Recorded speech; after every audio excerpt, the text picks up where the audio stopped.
Hi, I'm Tom, and this is my 1964 Piper Cherokee 235. The Cherokee 235 was built from 1964 with a few name changes up until 1977. What really sets the 235 apart from other Cherokees is its useful load. It can carry almost 1,500 pounds of useful load. That's full fuel, 4 passengers, and 200 pounds of bags. Tom has spent great attention to detail updating and modernizing this aircraft. It has new radios and electronic displays, completely eliminating the gyroscopic system.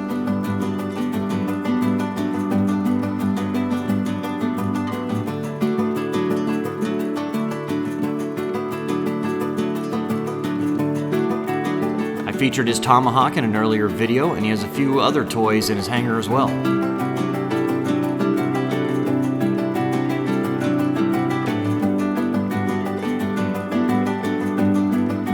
His airplane's been featured in magazines and actually won an award at Oshkosh. So let's talk to Tom and then go fly his amazing airplane.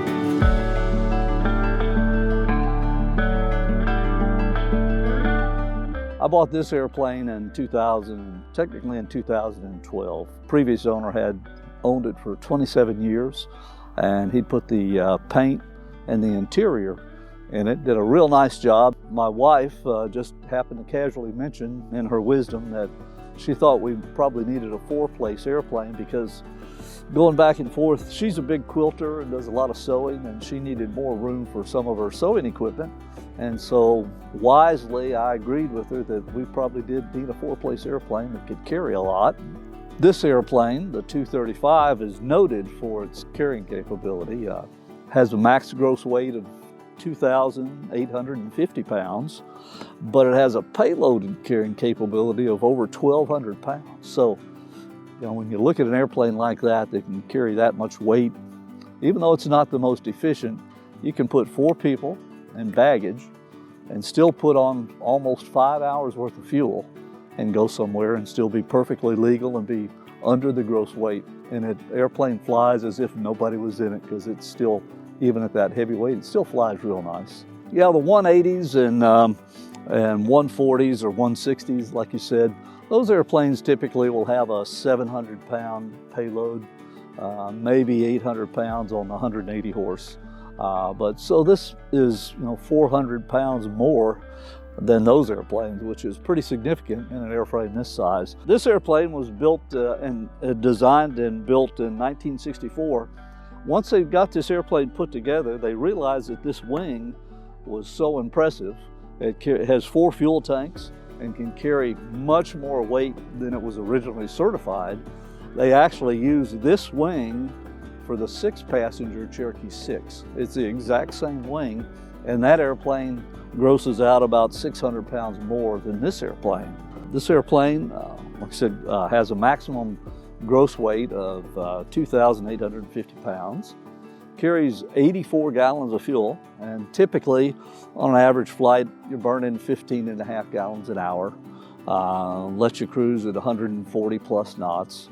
I flight plan for 140. In reality it's 145, sometimes almost 150 if I'm light and it's nice and cool, which is a great speed over the standard 235, because this one has the modifications that we talked about, the wheel pants, the wing fillets, some nice improvements. Well, the most current thing that I've had done, I installed a factory rebuilt Lycoming engine.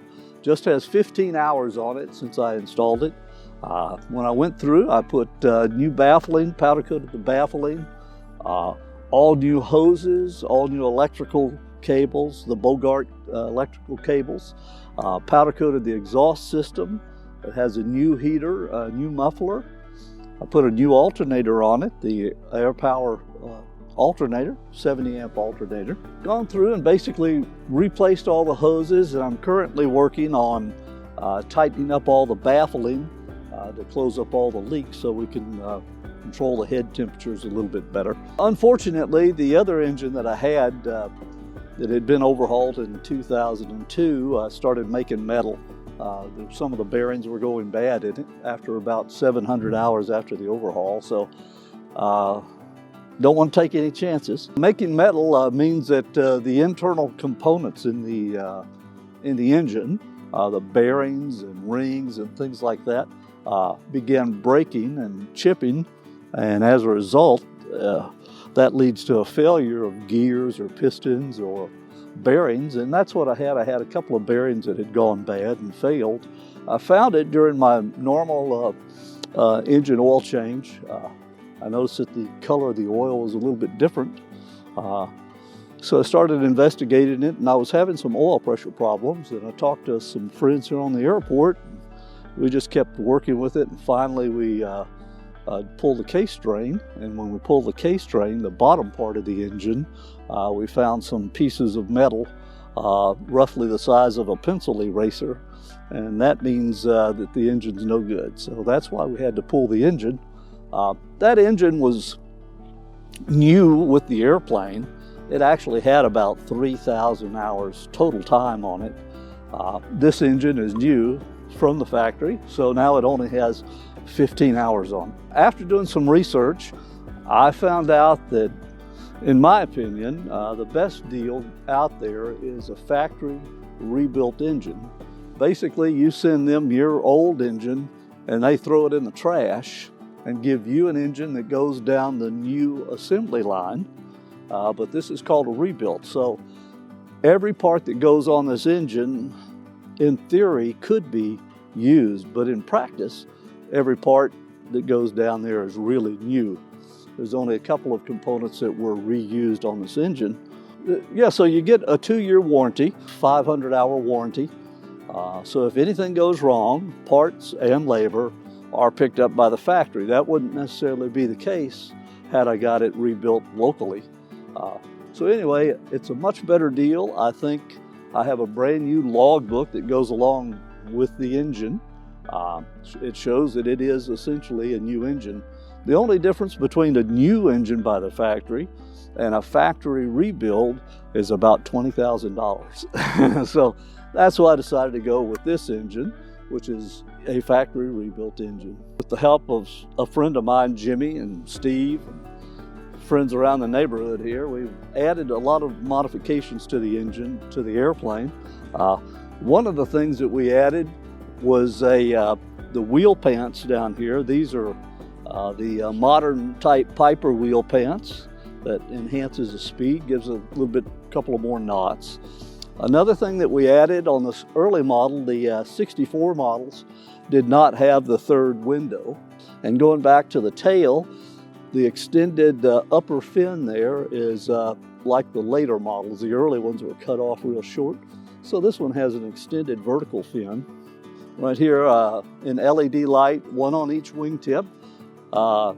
My friends say I look just like a 737 coming into land when everything's lit up, because I've got 2 wing lights here and then a wing light on the nose. And they're LEDs, so it greatly reduces the electrical load that is required on the aircraft. Put the strobe light kit on it, and also we put the wing root fairings right here. These are a speed enhancement from Lopresti Speed. They're a wing root fillet to fill in this area right here. Well, the whole kit from Lopresti, which was basically the wheel pants, the fillet, and then we also, part of the kit, we added a aileron, flap, and stabilizer gap seal kit. And with that whole kit in there, we probably picked up pretty close to about 15 knots. It's pretty nice. Most Cherokee 235s will cruise about 125, 128 knots. And with this one, I pretty typically will do about 143. I basically gutted the entire instrument panel. Well, I had it done. A friend of mine, Jimmy, on the field, he did some of the electrical work. Steve, who was a previous owner, did some electrical work. And then farmed out most of it to Avionics First at the Redbird Airport. And they did a great job. I had them put in a Aspen 2000 system, which is basically a dual AHRS system. And in addition to that, he rewired the entire airplane. Back behind the panel, got rid of all the old 1964 wiring, put all new wiring harnesses in, put the upgraded ADS-B, so we're 2020 compliant. We can see traffic coming in and out. Redid all the throttles and the prop cables and the mixture cables. All those cables were new when we did the panel. Also, we updated the lower panel. We completely rewired, or avionics first, completely rewired the buses and made me an avionics bus that is an electrical system just for my radios, and then he split off the rest of the airplane. So it has a split bus system so that I can kind of operate the radios independently of operating some other things. In 2014, some friends of mine around the airport were headed up to Oshkosh, and one of my neighbors said, "Hey man, why don't you take that thing up there and have it judged?" And I just finished the panel and I thought, well, you know, sure, why not? So the guy who owned the airplane previous to me, Steve, he'd owned it for 27 years. We got together and we flew up to Oshkosh together because he was rightly proud of his baby too. It was kind of a collective effort, at least the first part of it. So we flew to Oshkosh and parked up there and signed up for the judging, the Lindsay Trophy judging, and didn't think much about it. I thought, well, I'd probably, get a little ribbon or something, or get, 5th place or 100th place or something, because there's so many airplanes up there and really high quality airplanes up there. So finally, on the last day, we come out to the airplane, and as we're walking up to it, the guard comes running over and says, "Oh, your airplane won, your airplane won." It's like, what do you mean? So we walked around to the front of the airplane, and on the propeller they had the trophy announcement, and a ribbon, and come pick up your awards, and nice placard, congratulations. And unfortunately we missed the dinner because this was Sunday and we didn't know that the airplane had won its contemporary class.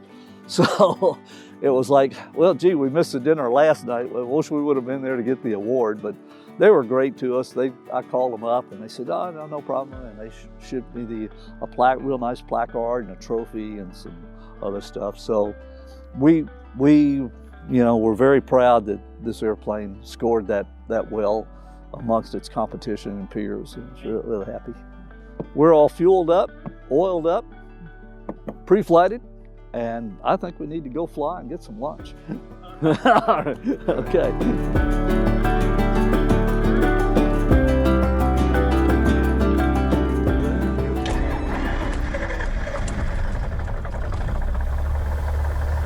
There you go. Yeah. All your engines start right up. The other one started just the same way. Yeah, right. That's good. Usually the first blade or two. Yeah. Well, brand new engine, you would hope so, Yeah. Eagles Nest traffic. Cherokee 8771 Whiskey, taxiing out for a north takeoff at Eagles Nest. Any traffic at Eagles Nest? I don't see anybody coming in either direction. You're clear right. All right.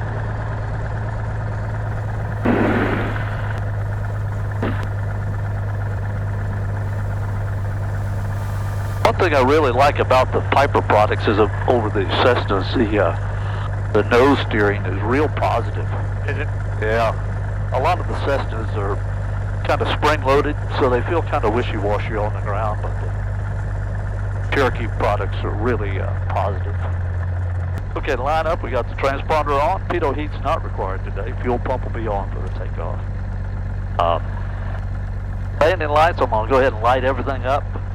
Turn on our recognition lights, anti-collision strobe lights, and our landing light on the nose, and now we're lit up, as my friends say, like a 737. You ready? And we're going to climb out at about 100 knots. Is this a separate one, or do you have a different transponder there? Yeah, it'll come on automatic. Oh, really? Oh, wow. Yeah. Yeah, one of those automatic things. Yeah. All righty, so we're all done here. Eagles Nest traffic, Cherokee 8771 Whiskey, departing runway 35, Eagles Nest. Any traffic at Eagles Nest, please. All right, you pull out here, we'll check downwind, no traffic. Looking on final. Yeah, you're clear right. Nobody there. All looks good. Yeah. Just a little bit slight left crosswind. And we'll come on up, doors locked, flaps and trimmer set, pumps on, here we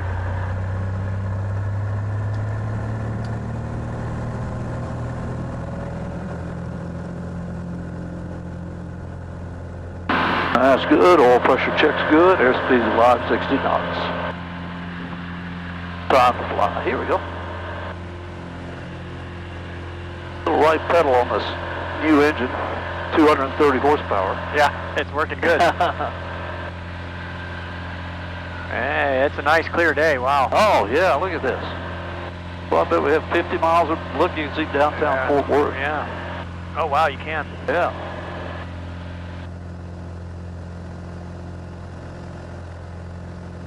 Alrighty, I'll just trim the overhead out a little bit. How many takeoff and landings come out of your airport every day? You know, if we average it, I think the average is only 5 a day. Yeah, that's still not bad. Yeah. But you know, you get a nice pretty day like this on a weekend, you know, we may have 50. Yeah. But then, you know, typical in the week, you know, a lot of people are working still, so, you know, maybe, you know, especially if there's any kind of weather, none. Yeah. So. Right, yeah. Well, there's no approach or anything, yeah. Right, yeah. Engine's running real nice. I got, everything's in the green here. We're running full power right now, 25.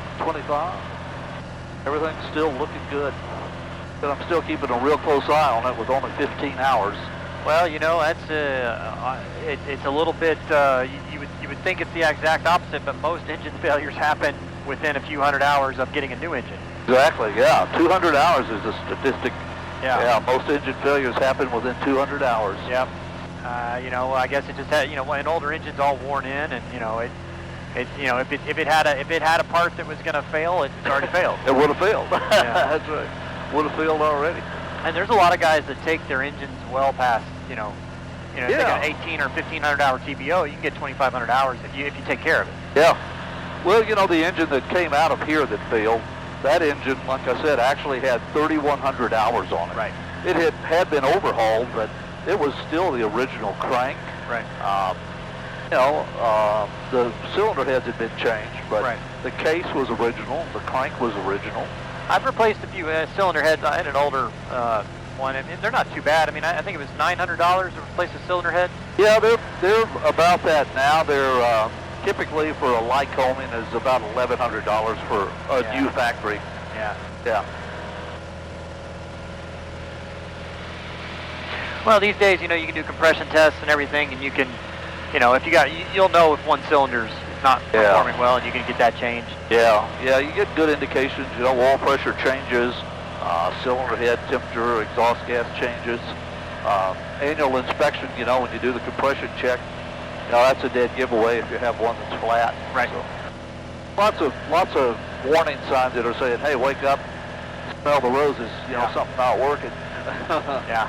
And that's what my last engine was doing. It had been telling me for about 6 months that, you know, it was not happy. Yeah. And I was listening to it, and I finally figured out what it was.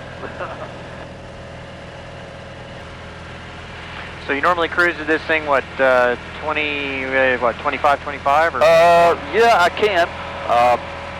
I'm going to try with this new engine. I've been running it full throttle for this last 15 hours. Yeah.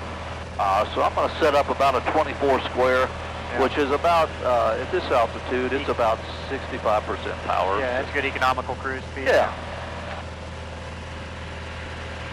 And then I'll go over here and start pulling back on this mixture a little bit. You can see we're doing 141 knots. So, you know, it's with the speed mods that we did to this thing, it really is outruns the other Cherokees by 10 or 15 knots. Let's see. Okay, so here we're 75% power, 145 knots true. So moving along pretty smartly. And you have a fuel burn on here? Yeah, right now I've got it at 17.9. I've got it a little bit fat since it's still a new engine. Yeah. Typically, this power setting would be 15.5 to 16 gallons to do 145 knots. Yeah. I could pull it back to 65% and probably do about 135 knots on about 2 gallons an hour less. Yeah. You know, so. Fortunately, Lopristi, you know, the speed king of airplanes, came along and decided to do something with the Piper line, and so they made the wheel pants and the wheel fairings and that the vertical stabilizer kit, all kinds of speed kits, and You know, the end result, you go 15 knots faster on the same fuel. Is it those kits pretty expensive? The full kit for this airplane today, I think it probably runs you about $10,000 or $12,000. Yeah. Plus labor to put in the in, so you probably get another $2,000 or $3,000. So yeah, probably $15,000 to do the full kit. And you know, if you're going to put it on paper and say, yeah, this works, I don't think it will financially. You know, it's like, okay, I'm going to get 15 knots, and it's going to cost me $15,000. Yeah, 15. I mean, it depends on how long you're going to hold the airplane and what you're doing with it. Yeah, that's true. Sure. Yeah. If you're just screwing around with it, but if you're commuting with it or doing some like regular long haul stuff, it's probably might be worth it. You know. Yeah. Yeah, if you're doing some long trips, it certainly would pay for it. But yeah, you know, most guys. Well, I mean, it's not necessarily just paying for it too. It's your time. You know, 15 knots doesn't sound like a lot, but if you're flying 300 hours a year, yeah, that adds up. That adds probably 15, 20 hours or more. Yeah, it'll get you there in a hurry. Yeah. Yeah. So yeah, you see here we're flying along, and we have a visual display of our whole approach here. We have a direct display of the instrument approach chart overlaid with an airplane. Yeah. And then a full HSI over here with synthetic vision. So it's just what a great safe flying tool. Yeah. Lancaster traffic, Cherokee 8771 Whiskey, about 10 miles south. Be landing straight in runway 31, Lancaster. Alrighty, landing checklist, here we go. We're going to turn on the fuel pump, and we're going to switch over to the left main tank because it has the most fuel in it. Okay. And I'll start slowing down. I've got the power back, and we're going to bring the mixture up to full rich. Yeah, Cherokee 8771 Whiskey is 1 mile final at Lancaster now.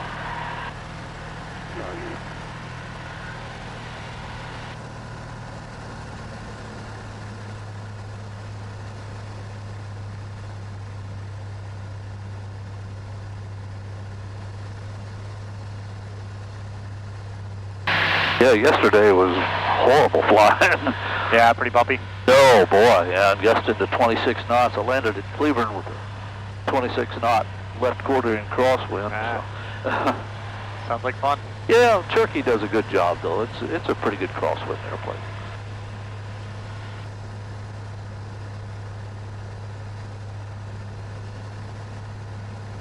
Alrighty, gears checked down. Welded. Mixture's up. Props coming up. Fuel pumps on. RP not required.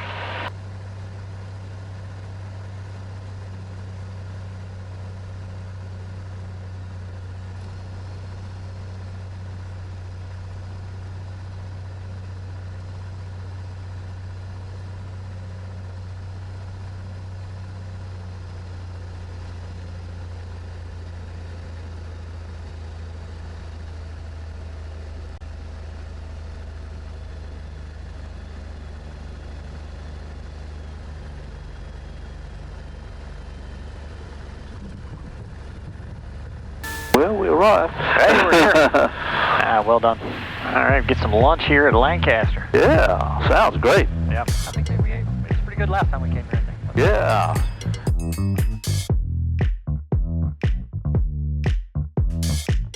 Hey, Tom. Hey, Bobby. Thank you, sir. Hey, man, thanks for coming out. Enjoyed flying with you. Yeah, you got a great machine there. So. Thank you very much. Yeah, it's a lot of fun to fly and makes lots of memories. Hey, that's good cross-country airplane. So we'll see you next time. We'll fly again sometime, I'm sure. Hey, look forward to it. Yeah, take care. All right, thank you. Be watching you.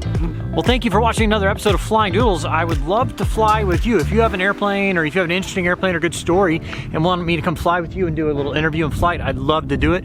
We're planning to do a little road trip at the middle of March through April. We're going to get, I don't know, we're going to buy some kind of travel trailer. Hey, if you got a line on that, let me know too. Buy some kind of little travel trailer, not expensive, we're very poor. And then we're gonna go around the country filming people in their airplanes. So really looking forward to that. There's a link to my email in the show notes if you'd like to do that. Please click the like button and subscribe. And patreon.com/flyingdoodles. That's how we fund this whole thing. We gotta buy, I'm actually going to buy more camera gear today because I decided I don't have enough GoPros to put on these things. So thank you so much, guys.